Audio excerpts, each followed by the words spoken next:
अस्सलाम वालेकुम viewer, welcome to back my channel. तो कैसे हैं आप वीवर? आज मैं आपके साथ पार्टी बेस और ब्राइडल बेस बनाने का एक प्रोफेशनल तरीका मेथड आपके साथ शेयर करने वाली हूं, जो कि क्रायलॉन टीवी पेन स्टिक और क्रायलॉन पैनकेक के साथ आप प्रोफेशनल तरीके से अपनी बेस बना सकते हैं, जैसे कि प्रोफेशनली सैलून्स में तैयार की जाती है। आपको कभी भी किसी ने नहीं बताए होंगे इस तरह के सीक्रेट मेथड। तो इस वीडियो में वाले मेथड के साथ अगर आप ट्राई करेंगे ना, तो आपकी बेस बनेगी फ्लोलेट्स। और बहुत सारी girls Kryolan TV paint stick buy तो कर लेती हैं, लेकिन उनकी बेस बिल्कुल भी ऐसी नहीं बनती जैसी कि पॉलर्स में बनती है। तो ये कैसे होता है, पॉलर्स में कैसे फ्लोलेस और लॉन्ग लास्टिंग बेस बनाई जाती है? तो देखिए इस वीडियो में वो तमाम प्रोफेशनल तरीके जिससे ब्राइडल बेस और पार्टी बेस बनाई जाते हैं। आज मैं आपके साथ टीवी पेन स्टिक और क्रायलॉन पैनकेक के यूज़ करने का सीक्रेट तरीका शेयर करने वाली हूँ। आप इससे पार्टी बेस भी बना सकते हैं, ब्राइडल बेस भी बना सकते हैं, और आप प्रोफेशनली तरीके से इसको तैयार कर सकते हैं अपनी बेस को, जो कि आपकी बेस बनेगी फ्लोलेट्स और लॉन्ग लास्टिंग। सीक्रेट नंबर 1, बहुत सारी गर्ल्स गर्मियों में या सर्दी में जब भी अपनी बेस बनाती हैं तो उनकी बेस ख़राब हो जाती है, ग्रे हो जाती है। उनकी बेस केक की भी बनती है और क्रैक की भी बनती है। तो वो सबसे पहले सर्दियाँ हैं तो आपने मॉइस्चराइज़ करना है, अगर गर्मियाँ हैं तो आपने आइसिंग करनी है। ये बात आपने लाजमी नोट करनी है। मैं यहाँ क्रायलॉन की टीवी पेन स्टिक भी यूज़ करूँगी एवरी शेड में, और अब तो पैनकेक भी यूज़ करूँगी, वो भी एवरी शेड में होगा। तो दोनों के मैं एवरी शेड ले रही हूँ, आपने भी एवरी शेड ही यूज़ करना है। तो इसको तरीका क्या है इसका बेस को तैयार करने का, ब्राइडल बेस या पार्टी बेस? तो आपने पूरी वीडियो को एंड तक देखना है लाजमी, ताकि आपको अच्छे से समझ आ सके। मैं आपको कलर करेक्शन भी बताऊँगी, आपको किस तरह बेस बनाने का तरीका सर्दियों गर्मियों में दोनों तरीके बताऊंगी इस वीडियो में। वीडियो के एक स्किप के लिए भी आपने, सेकंड के लिए भी आपने स्किप नहीं करना है, एंड तक लाजमी देखना है। अगर आप मेरे चैनल पर न्यू हैं तो प्लीज़ मेरे चैनल को सब्सक्राइब कीजिएगा, वीडियो को लाइक कीजिएगा, आगे से आगे शेयर कीजिएगा। तो अगर सर्दियाँ हैं तो आपने अपने फेस को मॉइस्चराइज़ करना है, अगर गर्मी है तो आपने अपने फेस की आइसिंग करनी है। उसके बाद ही आपने अपनी बेस लगानी है। अगर डायरेक्टली आप अपनी बेस लगाएंगे ना, तो आपकी बेस केक की भी बनेगी, क्रैक की भी बनेगी। मॉइस्चराइज़ आपने सर्दियों में लाजमी करना है, एंड देन आपने फिर और कोई चीज़ यूज़ करनी है। अगर गर्मी है तो आइसिंग करनी लाजमी है, उसके बाद आपने बेस अप्लाई करनी है। ये सीक्रेट नंबर 1 तरीका था जो आपके साथ मैंने शेयर किया है। इसको अच्छे से आपने क्लींजिंग कर ली, या आपने उसके बाद आपने मॉइस्चराइज़ करना है अपने फेस को वॉश करने के बाद आपने मॉइस्चराइज़ करना है अगर सर्दियाँ हैं तो। अगर गर्मी है तो आइसिंग करनी है। उसके बाद आपने ये, अगर सर्दियाँ हैं तो मॉइस्चराइज़ करने के बाद आपने एलोवेरा जेल का थोड़ी सी अमाउंट आपने लेनी है, वो अप्लाई करनी है। अगर गर्मी है तो आपने सन ब्लॉक यूज़ करना है। ये बात आपने नोट करनी है, अगर गर्मी है तो आपने सन ब्लॉक यूज़ करना है। सन से प्रोटेक्शन बहुत ज़रूरी है, इसलिए आपने SPF आपने लाजमी यूज़ करना है अपनी स्किन पे। अगर सर्दियाँ हैं तो आपने अगर आपके पास ये एलोवेरा जेल है ठीक है, अगर प्राइमर है तब भी ठीक है। प्राइमर यूज़ करें तो फिर एलोवेरा जेल यूज़ नहीं करनी, अगर एलोवेरा जेल यूज़ कर रहे हैं तो फिर प्राइमर यूज़ नहीं करना। उसके बाद आपने खाली स्पंज के से इसकी जो ऑयली शेप है वो उतार देनी है। तो आपने अपनी नेचुरल शेड में अपनी स्किन को कर लेना है। उसके बाद आपने अप्लाई करनी है अपनी टीवी पेन स्टिक को। अमाउंट जितनी मैं ले रही हूँ इतनी अमाउंट में आपने डॉट्स बनाकर इस तरह के अप्लाई करना है। इसको अपनी बेस को अच्छे से अप्लाई करने के बाद आपने कलर करेक्शन करनी है। कलर करेक्शन बहुत ही लाजमी है, ये सीक्रेट नंबर 2 मेथड है, तो आपने ये लाजमी करना है। कंसीलर यूज़ करने का तरीका जो पार्लर्स में यूज़ किया जाता है वो डायरेक्टली आपको कोई भी नहीं बताता। कलर करेक्शन करने लाजमी होते हैं, बेशक आपकी स्किन पे दाने हैं, पिगमेंटेशन है, डार्क सर्कल है या नहीं है, कोई भी मसला है या नहीं है, तो आपने कलर करेक्शन लाजमी करनी है। अगर आप कलर करेक्शन करनी नहीं करेंगे तो आपकी स्किन के जो बेस है ना, वो आपकी बेस ग्रे होनी शुरू हो जाएगी। यहाँ मैं आपके पार्लर्स की सीक्रेट बात बताई है जो कि कोई भी नहीं बताता। अगर आपकी स्किन का कलर फेयर है ना, गोरी रंगत है, तो आपने पिंक या पीच कलर की कंसीलर यूज़ करना है, या आप लिपस्टिक भी उसकी जगह यूज़ कर सकते हो। तो यहाँ मैं लिपस्टिक यूज़ कर रही हूँ। अगर आपके कलर सांवला है तो आपने ऑरेंज शेड का कंसीलर यूज़ करना है। अगर आपकी स्किन का कलर गंदमी या काला है तो आपने ब्राउन शेड में कलर करेक्शन करनी है। तो कलर करेक्शन लाजमी है। उसके बाद आपने फाउंडेशन की अमाउंट का अच्छी खासी आपने अप्लाई करनी है, तो बहुत जल्दी ये अप्लाई हो जाएगा। ये मैंने अपने सीक्रेट तरीका बताया है। अगर आपके पास कंसीलर नहीं है तो आप घर पर भी खुद बना सकते हैं। आप आई शेडो पैलेट से मैट की शेड थोड़ी सी स्क्रैच करके किसी फाउंडेशन, लिक्विड फाउंडेशन में यूज़ करें तो आप कलर करेक्शन कर लें। अगर आपके पास वो भी नहीं है तो आप लिपस्टिक की जो, अगर आपकी कलर फेयर है ना तो आपने पिंक या पीच करनी है। अगर आपकी कलर की सांवली रंगत है तो आपने ऑरेंज शेड करनी है। अगर आपके कलर के ब्लैक शेड है तो आपने ब्राउन करनी है। तो ये कलर करेक्शन इस तरह लिपस्टिक से भी आप कर सकते हैं। उसके बाद आपने फाउंडेशन की अच्छी खासी अमाउंट आपने अप्लाई करनी है। तो ये हो गया सीक्रेट तरीका 2। उसके बाद आपने अक्सर देखा होगा बच्चियाँ कहती हैं कि पार्लर में हमें कोई पानी के साथ उन्होंने मिक्स करके कोई चीज़ हमारी बेस लगाई थी, कोई ऐसी बेस लगाई थी जो हमारी बहुत अच्छी जिससे ग्लो आई थी।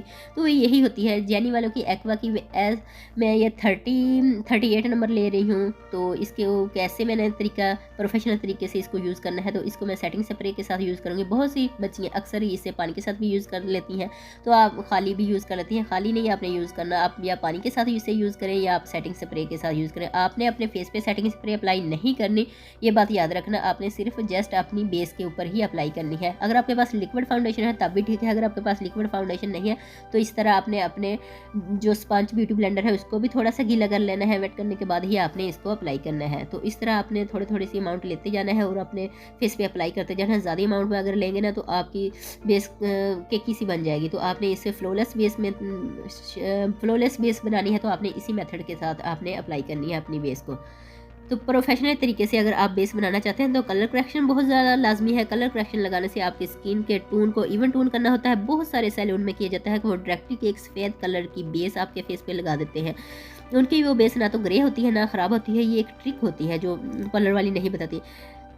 वो पहले आपके फेस पे ऑरेंज शेड या पिंक या पीची येलो शेड के साथ आपके फेस को इवन करते हैं, फिर वो उसके बाद कलर करेक्शन करने के बाद ही बेस अप्लाई करते हैं। तो यहाँ पे एक टिप मैंने आपको बता दी, अगर आपके पास कंसीलर है या नहीं है तो आप खुद भी तैयार कर सकते हैं। उसके बाद आपने पैनकेक यूज़ करना है। पैनकेक यूज़ करना आपने 5 मिनट के बाद है। जब आप ये टीवी स्टिक लगा लें, फिर ये बेस लगा लें फाउंडेशन वगैरह, तो आप उसके बाद 5 मिनट आपने गैप देना है। अपनी स्किन को अच्छे से खुश्क होने देना है। ड्राई होने के बाद ही आपने कोई और चीज़ अप्लाई करनी है।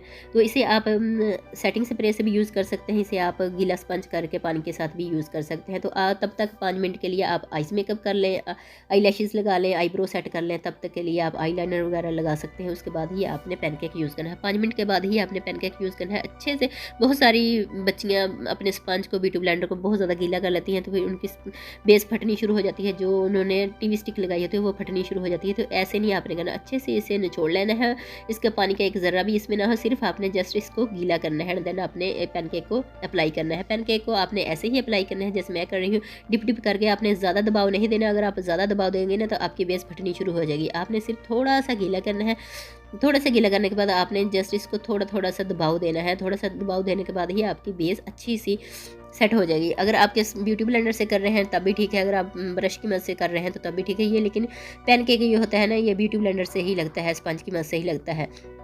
तो इसको आपने ऐसे ही अप्लाई करना है जैसे मैं कर रही हूँ। तो 5 मिनट गैप देने के बाद ही आपने अप्लाई करना है। ये बात आपने नोट करनी है, फ़ौरन नहीं अप्लाई करना, फिर आपकी बेस अच्छी नहीं बनेगी। तो इस तरीके से ही आपने अपनी बेस को तैयार करना है। ये देख लीजिए बहुत अच्छी बेस बन गई, फ्लॉलेस बेस बन गई। इसके बाद क्या यूज़ करना है वो मैं आपको अभी बताती हूँ। इसी मेथड के साथ अगर आप बेस बनाएंगे ना तो आपकी बहुत ही अच्छी बेस बनेगी। कलर करेक्शन, मॉइस्चराइज और प्राइमर, और उसके बाद आपने टीवी स्टिक, फिर ये बेस लगानी है, फाउंडेशन बेस, फिर उसके बाद आपने पैनकेक यूज़ करना है। तो आपने ऐसे ही तैयार करनी है अपनी ब्राइडल बेस। अगर कर रहे हैं, पार्टी बेस कर रहे हैं, तो ऐसी ही आपने तैयार करनी है। तो इसी मेथड से ये अब ड्राई हो गई है तो इसके ऊपर आपने कम्पैक्ट पाउडर यूज़ करना है। अगर आपके पास कोई भी कम्पैक्ट पाउडर है ठीक है, अगर आपके पास कम्पैक्ट पाउडर नहीं है तो आप अकेला लूज़ पाउडर भी यूज़ कर सकते हैं। कम्पैक्ट पाउडर अगर आपने ये पैनकेक यूज़ नहीं किया तो फिर लाजमी होता है, अगर आपने पैनकेक यूज़ किया है तो फिर इतना लाजमी नहीं होता। लेकिन अगर आप अपनी बेस को लॉन्ग लास्टिंग बनाना चाहते हैं, अपने बेस को फ्रेश मतलब बनाना चाहते हैं, तो फिर आप अगर आपके पास फिक्सर का है तो ठीक है, अगर आपके पास कोई और है तो वो यूज़ कर लें। मैं यहाँ डी मैक्स का एवरी शेड ले रही हूँ, तो मैं इसको मैं ब्रश की मदद से ही अप्लाई करूँगी। तो इस तरह आपने अप्लाई करना है। आपकी जो एक्स्ट्रा प्रोडक्ट है वो उतर जाएगी, तो और आपकी जो बेस है फ्लॉलेस बन जाएगी, लॉन्ग लास्टिंग बन जाएगी, फुल कवरेज आ जाएगी। इसको लगाने के बाद ही फुल कवरेज आपको मिलेगी। तो आपने अक्सर देखा होगा कि आप पार्लर से तैयार होती हैं तो वो एक चिकनी चिकनी सी बेस होती है, तो हम कहते हैं पता नहीं कैसे बनाई है, उनकी फेस ही ऐसा है, उनकी स्किन ही ऐसी है। तो नहीं, उनकी भी ऐसी ही स्किन हमारी जैसी होती है, सिर्फ बनाने का तरीका मुख्तलिफ होता है। तो इसी तरीके से अगर आप अपनी बेस तैयार करेंगे ना तो आपकी bomb.com बेस बनेगी। तो इसी मेथड के साथ मैं शेफर का यहाँ ले रही हूँ नेचुरल शेड में लूज़ पाउडर। तो ये लूज़ पाउडर शाइनर भी जिसे बोलते हैं, लूज़ पाउडर भी बोलते हैं, शिमर भी बोलते हैं। तो मैं ये यहाँ इसके ऊपर कम्पैक्ट पाउडर लगाने के बाद इसको अप्लाई करूँगी। आप पहले इसके ऊपर सेटिंग स्प्रे भी यूज़ कर सकते हैं, अगर आप नहीं करना चाहते तो कोई बात नहीं है। तो मैं यहाँ बाद में भी आपको सेटिंग स्प्रे करके इसको लॉन्ग लास्टिंग कैसे बनी है तो वो तरीका दिखा दूँगी आपको। तो इसके ऊपर मैंने ये कम्पैक्ट पाउडर यूज़ किया है, उसके ऊपर अप्लाई करने के बाद मैंने इसके ऊपर लूज़ पाउडर यूज़ किया है। तो लूज़ पाउडर यूज़ करने के बाद आप कोई सा भी शेड अपनी फेस पे कंटूरिंग का कर सकते हैं, जो भी आप कंटूरिंग करना चाहें वो कर सकते हैं। तो इसी तरीके से आपने अपनी बेस को तैयार करना है। आप कभी भी मार नहीं खाएंगे। आप पार्लर में काम करते हैं या आप घर में बेस बनाते हैं तो आप इसी मेथड के साथ अप्लाई कीजिएगा। तो इसी तरह अगर आपके पास ब्लश ऑन कोई है तो आप वो यूज़ कर लीजिए, कंटूरिंग कर लीजिएगा, तो आपकी बेस फुल रेडी हो गई है।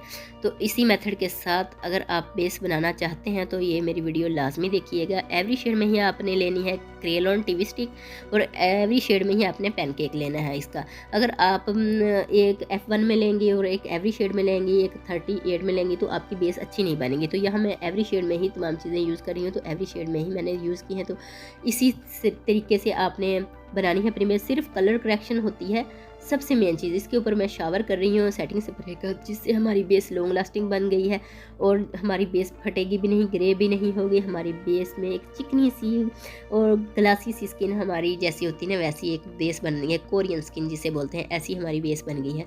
तो इस तरह के ये देखिए, इस पे पिगमेंटेशन नज़र आ रही है, तो इसमें कोई भी ऐसी चीज़ नहीं नज़र आ रही है। हमारी बन गई है लॉन्ग लास्टिंग बेस। अगर आपको मेरी ये वीडियो पसंद आए तो प्लीज़ मेरे चैनल को सब्सक्राइब कीजिएगा, वीडियो को लाइक कीजिएगा और आगे से आगे फ्रेंड्स फैमिली के साथ शेयर कीजिएगा। मैंने लिपस्टिक के शेड बनाना सिखाए हैं, एक ही लिपस्टिक से मुख्तलिफ शेड बनाने सिखाए हैं। हज़ारों शेड आप एक लिपस्टिक से बना सकते हैं। और आई शेडो के साथ मैंने मुख्तलिफ हाइलाइटर बनाने सिखाए हैं, लिक्विड हाइलाइटर भी बनाने सिखाए हैं और दूसरे ड्राई हाइलाइटर भी बनाने सिखाए हैं। तो और मेरी वीडियो को आपने विज़िट लाजमी करना है। मुख्तलिफ बेसिस के तरीके भी बताए हैं, एक शेड के साथ हम मुख्तलिफ कलर बना सकते हैं बेस के। तो मेरी वीडियो को लाजमी लाइक कीजिएगा, चैनल को सब्सक्राइब कीजिएगा। अल्लाह हाफिज़।